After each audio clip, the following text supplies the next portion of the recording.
Ok. Bonjour à tous, merci d'être avec nous. Aujourd'hui, on est avec Emeline, Sophie, Natacha, Annelise. On a décidé de parler des choix et des valeurs, des choix qu'on peut faire dans notre quotidien, des choix qu'on ne fait pas parce qu'on est en perturbation émotionnelle ou qu'on est bloqué et qui fait qu'on n'est pas forcément aligné avec soi-même. Donc du coup, ici, on va vous aborder quelques petits exemples pour vous montrer comment on sait que ça peut bloquer à l'intérieur de soi et puis quels sont les bénéfices de la résolution émotionnelle à court terme. Voilà. Donc du coup, Natacha, je crois que tu as un super exemple à nous montrer. Alors là, c'est hyper compliqué en fait, parce que Alex, il voudrait jouer à l'ordi tous les soirs pendant 3-4 heures. Moi, je sens que voilà, c'est pas cool en fait. Pourquoi il fait ça? Après, il n'arrive pas à dormir, ça va pas bien. Mais si je lui interdis, qu'est-ce qu'il va penser de moi? Il va encore penser que je l'aime pas en fait. Waouh, je crois que je vais aller voir ce qui se passe. Ça tremble de partout dans mon corps. J'ai les mâchoires qui se serrent un peu là. Je laisse évoluer. J'ai les yeux qui bougent à l'intérieur. Je laisse faire.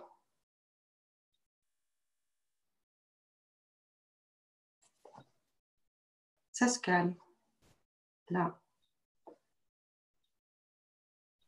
Qu'est-ce que je disais? Natacha, je crois que tu parlais de ton fils Alex. Non, Ah ouais. Ouais. En fait, je sais, je pense que je vais discuter avec lui pour lui expliquer la chose parce que, d'accord, c'est juste il a besoin de comprendre, je crois.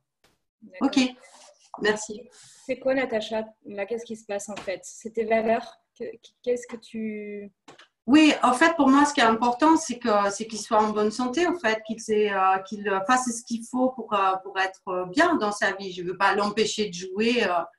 S'il veut jouer, ça, c'est pas un problème. Mais juste peut-être qu'il comprenne que s'il joue tard le soir, il n'arrive pas à dormir. Donc, trouver ensemble comment lui expliquer. Voilà. Mais restez-moi quand même juste avec moi parce que je peux pas. Si j'accepte juste que je le laisse faire et que j'en parle pas, je suis frustrée. Je me sens pas utile. Alors que là, je sais que j'ai quelque chose à porter. Après, bon, il décidera. Il est assez grand pour quand même décider. C'est un ado, ce n'est plus un enfant. En fait, on passe notre quotidien à faire des choix. C'est que la société est ainsi faite aujourd'hui, c'est que quasiment toutes nos actions en fait relèvent de choix. Il y a tous les choix qu'on fait de manière inconsciente et automatique, et puis il y a les choix qui vont être des choix beaucoup plus difficiles, ou là qui peuvent poser problème. Mais en fait, si je déjeune avec des céréales ou du pain, c'est un choix. Si je mets le pull bleu plutôt que le rose, c'est un choix. On passe notre journée tout le temps à faire tout un tas de choix. Et là où ça peut poser problème, c'est quand le fait de prendre une décision est impossible à faire. En fait, on n'arrive pas à prendre une décision, on n'arrive pas à choisir, on n'arrive pas à choisir ses options. Et là, souvent, ce qu'on peut voir, c'est que dessous, il y a un blocage. Et en fait, ce blocage, c'est un blocage émotionnel, lié souvent à une peur. La peur de prendre une décision, ça va être la peur de ne pas être à la hauteur, la peur de l'échec, la peur du regard des autres, tout un tas de peurs en fait qui sont masquées sous ce fait de ne pas pouvoir se positionner et donc de ne pas pouvoir faire des choix. Donc la résolution, il y a plein d'exemples à donner, quoi. Et Moi, j'en ai un justement. Annelise, tu peux nous donner des exemples concrets pour les gens? Oui, tout à fait. J'ai une cliente qui m'appelle et qui me dit, mais moi, j'aime bien être libre, comme tout le monde d'ailleurs. Et en fait, dans la rue, quand il y a un mec qui arrive en face, je change de trottoir. Parce que j'ai tellement peur qu'il m'agresse et tout, qu'il commence à me dire des trucs déplacés et tout. En fait, elle me dit, je ne suis pas libre. Donc déjà, ma valeur liberté, je ne peux pas la respecter. Et je ne fais pas un choix. Je fuis, je change de trottoir automatiquement et tout. Et donc, on a fait des régulations sur ça par téléphone. Et maintenant, elle peut juste croiser le mec. Et au final, très souvent, il ne se passe rien du tout. Et puis, si jamais il lui fait une remarque, eh ben, elle répond. Elle est plus bloquée, sidérée. Et puis surtout, elle peut marcher librement et respecter ses valeurs de liberté et faire des choix. Tandis que là, tu vois, ce n'était pas un choix. Elle était juste perturbée, ce qui faisait que ça bloquait complètement son attitude. Vous avez d'autres exemples? Emeline, tu as un exemple à donner? Moi, je me souviens d'une cliente qui était venue me voir et sa mère n'arrivait pas à décider. Elle habitait loin, elle habitait à Paris. Et elle ne savait pas si elle voulait venir chez elle ou pas. Alors, elle disait, ah, je ne sais pas, je ne sais pas. Elle n'arrivait pas à choisir. Du coup, elle lui a proposé qu'on fasse une séance par téléphone. Ça s'est fait très, très, très facilement. Et ensuite, elle arrivait à choisir. Et parfois, elle décidait de venir ou pas, mais elle assumait. Elle assumait ses choix et elle était tranquille avec ça. Il y a des fois où, quand on est parent aussi, on a du mal à respecter nos valeurs éducatives par principe parce qu'on peut sentir le poids de la société ou le poids du regard des autres aussi. Donc, parfois, c'est difficile. Et la résolution émotionnelle permet justement de s'apaiser et de rester aligné avec ses valeurs et avec ses choix. Et oser dire non à son enfant, oser dire bah non, là maintenant, c'est comme ça et c'est pas autrement. Et ça ne veut pas forcément dire qu'on est gentil ou qu'on est méchant. Voilà. C'est un exemple aussi pour les parents. Alors moi, il y a un sujet qui me tient à cœur. Quand on a dit qu'on allait faire les valeurs, je me suis dit quelle est la valeur importante pour moi. Et la première qui est venue, c'est le respect de l'intégrité physique et morale. Et je me suis dit, mais comment je fais pour que mon enfant se respecte?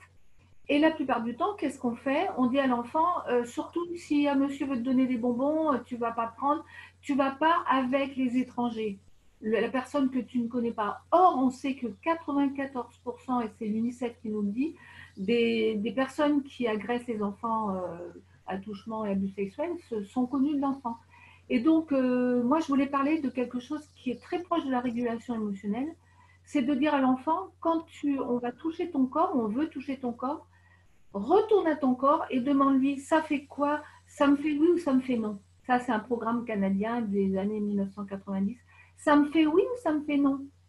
Et l'enfant, s'il écoute son corps au lieu d'écouter la petite voix intellectuelle, il va avoir sa réponse.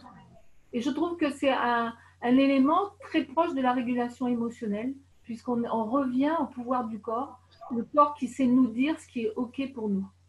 Je ne sais pas ce que vous en pensez. Du coup, si on reprend un petit peu cette idée de ça me fait oui, ça me fait non, c'est quand on sent qu'on est face à un choix, qu'on est face à une difficulté, on regarde si dans notre corps on est bloqué ou si on n'est pas bloqué, si on est pétrifié, si on est sidéré, si on est inhibé ou si ça nous fait oui ou si ça nous fait non. Et dans ces cas-là, on va pouvoir aller fermer les yeux, regarder ce qui se passe à l'intérieur de soi et laisser faire pour pouvoir retrouver cette capacité intuitive de dire bah non, là c'est pas OK quoi. Tout à fait. C'est les prémices de la régulation émotionnelle. Et l'enfant, il peut dire, oh là là, mais tu sais, maman, ça me faisait non. Et on va pouvoir l'inviter à réguler. Comme nous, on va réguler si ça nous fait non, parce qu'on aura effectivement des sensations dans notre corps et on va les laisser évoluer avec la régulation émotionnelle. Ce qu'on peut se demander aussi, c'est est-ce que je suis en train de faire un choix ou est-ce que je suis en train de fuir? Est-ce que je me sens inhibée? J'arrive pas à dire ce que je pense. Est-ce que j'ai un comportement agressif ou est-ce que je suis en train de prendre le contrôle? Et ça, c'est des signes qui peuvent nous montrer que là, on n'est pas en train de faire un choix libre, on est en train d'être soumis à un choix. Et donc, à ce moment-là, on est en blocage émotionnel et on peut fermer les yeux et faire une régulation. Encore plus simplement, je pense rien que le fait de ne pas être en accord avec soi fait qu'on a une distorsion entre nos sensations et ce qu'on voudrait vraiment. D'accord? On n'est pas vraiment aligné. Sophie, elle dit ça aussi de temps en temps. J'aime bien. Tout le temps, oui. Oui. Ben, c'est mon leitmotiv aussi. Et voilà, vraiment, c'est ça, c'est la base. Dès lors que je suis dans une conversation, je ne sais plus comment je vais me positionner ou quoi, si je ferme les yeux à ce moment-là, c'est pas rare que je vais avoir une distorsion. Et donc, forcément, je vais pouvoir écouter ce qui se passe dans mon corps et ça va se réaligner. Après, je saurai. Parce que ça va avoir clarifié ma position. Je vais pouvoir m'autoriser à dire ce que j'ai pas voulu, ce que j'aurais pas voulu dire. Je vais pouvoir me taire si pour moi c'est plus important de se taire. Voilà. Ce que je trouve intéressant et dans les discussions qu'on a pu déjà avoir, c'est qu'on ne va pas faire une régulation tous pour la même chose. On peut faire une régulation, et ça c'est important, on peut faire une régulation parce que je suis inhibée dans une conversation, j'arrive pas à penser, j'arrive pas à aligner deux mots, et pour moi c'est important de faire passer mes idées. Et au contraire, une personne qui elle, va toujours être dans l'inhibition, ne va pas du tout être perturbée et ne va pas forcément avoir besoin de faire une régulation parce que ça ne va pas du tout la gêner, en fait. Donc, c'est vrai que faire une régulation, c'est aussi s'assurer qu'on est dans le respect de soi et de pouvoir faire un choix éclairé, comme on disait tout à l'heure.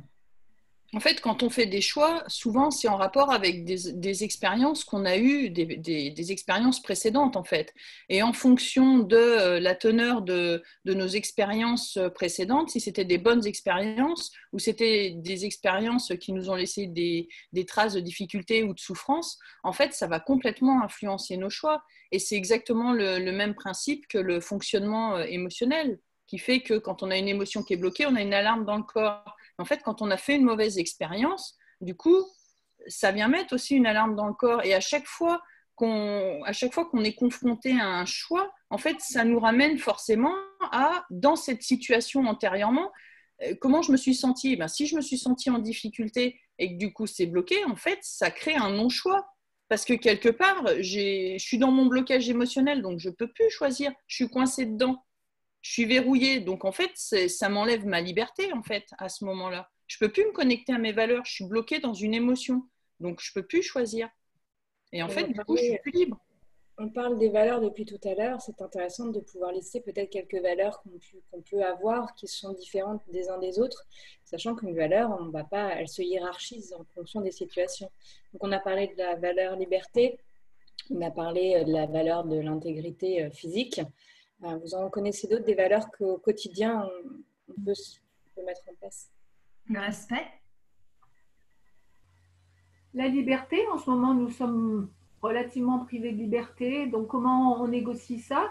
Moi, j'ai envie de dire que le premier palier, c'est toujours le corps qui va me dire « Oh non, mais là, je ne supporte pas bien la privation de liberté relative. » Alors que je me dis « Non, mais tout va bien, je suis bien. » Et puis, mon corps, il me dit non. Donc là, dès que mon corps me dit ça va pas, même si intellectuellement j'ai l'impression que j'accepte le confinement par exemple, ben, je vais réguler. Voilà. Mais pour moi, le plus important, c'est peut-être la tolérance aussi, de voir que justement ma liberté ne va pas être forcément celle de l'autre. Je vais pouvoir avoir peut-être même un avis complètement différent de mon voisin et qu'il sera dans sa liberté et moi dans la mienne. Et de pouvoir tolérer, de pouvoir accueillir, accepter, même aimer finalement, peut-être que lui n'est pas le même avis que moi. Ça, c'est pas toujours facile et je résilie beaucoup là-dessus. Et si c'est OK pour moi, bah oui, il n'a pas le même avis que moi. Si intellectuellement et dans le corps c'est aligné, comme dirait Sophie, c'est OK, quoi. Et moi, j'avais envie de te demander, Natacha, tout à l'heure, tu nous as fait une régulation, là. Et qu'est-ce que ça t'a apporté par rapport à ton fils? Au début, tu étais mal par rapport à tes valeurs de mère. Et qu'est-ce que ça t'a apporté? Ouais, merci Emeline. Alors du coup, Natacha, je veux bien que tu nous expliques un petit peu, un petit témoignage sur ce que ça t'apporte maintenant d'avoir fait cette résolution et que tu nous réexpliques la procédure jusqu'à ce qu'elle puisse aboutir positivement. Alors, pour ma valeur d'authenticité, je dois dire, je n'ai plus de fils à la maison. C'était un mélange entre ce que j'ai pu vivre avec mes vrais enfants et Alex n'existe pas, d'accord? Donc, je préfère quand même préciser parce que parfois, ça peut prêter à confusion. Mais ce que ça m'a apporté dans le passé, parce que j'ai utilisé ça effectivement pour mes enfants dans certaines situations, c'est de pouvoir tout simplement être en lien avec ce que je veux vraiment. Et pas juste à aller chercher exactement ce que tu as dit finalement, Églantine, tout à l'heure, c'est de ne pas être dans le paraître, de ne pas être juste prendre, il faudrait que je sois telle maman ou il faudrait que je sois comme ci, comme ça. Non, ça me permet de voir ce que je veux vraiment et être en accord avec ça. Et d'être posée avec le fait de pouvoir en parler sans me sentir coupable ou obligée. Comment on fait une résiliation? Alors, comment on fait? La première chose, c'est bien sûr de se rendre compte qu'il faut la faire et de ne pas procrastiner dessus. Et puis, une fois que j'y suis, je peux fermer les yeux pour voir vraiment ce qui se passe à l'intérieur de moi. Ça me permet de me connecter à mes sensations physiques sans être perturbée par le monde extérieur. C'est très personnel. Certaines personnes ont besoin de se mettre à l'écart, d'autres pas. On peut très bien le faire en face d'une personne si on le sent de nouveau, si on est en accord avec soi. On prend conscience des sensations physiques Ça peut être des choses très légères, comme ça peut être des sensations plus fortes. Et on accueille, on laisse évoluer ce qui se passe. C'est surtout ça qui est important. Je prends en note, mais après, je laisse faire. Et puis, ça prend de quelques secondes à 1 minute. C'est un repère. Ça peut être un peu plus long, ça peut être moins long. Et quand c'est apaisé, j'ouvre les yeux. Et je vois le monde autrement, la plupart du temps. Et ça te permet de faire le choix qui est juste pour toi dans l'instant, dans la situation présente. C'est ça, sans être perturbé par des voiles émotionnelles qui m'encombraient avant. Donc, c'est intéressant de pouvoir aussi noter cette situation. On est venu faire une résolution pour pouvoir, quand le corps va bien, il ne garde pas de traces. Donc, c'est important de savoir, avant, je réagissais comme ça et maintenant, je réagis différemment. Du coup, on arrive à notre fin de quart d'heure. Je ne sais plus parler français. On vous prépare un live pour demain autour des bienfaits de la résolution émotionnelle à long terme. Ça fait suite un petit peu à ce qu'on a dit aujourd'hui, mais de voir un petit peu au long terme pourquoi et quels sont les bienfaits de la résolution émotionnelle. Voilà. Et puis, donc, on vous retrouve demain en différé, pour le coup. Et puis dimanche, je ne sais plus ce qu'on avait prévu. Donc, surprise. C'est la dépendance amoureuse, je crois. Ah, la dépendance. Oui, la dépendance affective. Affective. Ouais, ça y est, ça me revient. Voilà, et écoutez, on vous souhaite un bon appétit et d'ici là, des bonnes résolutions. À bientôt. À demain. À bientôt.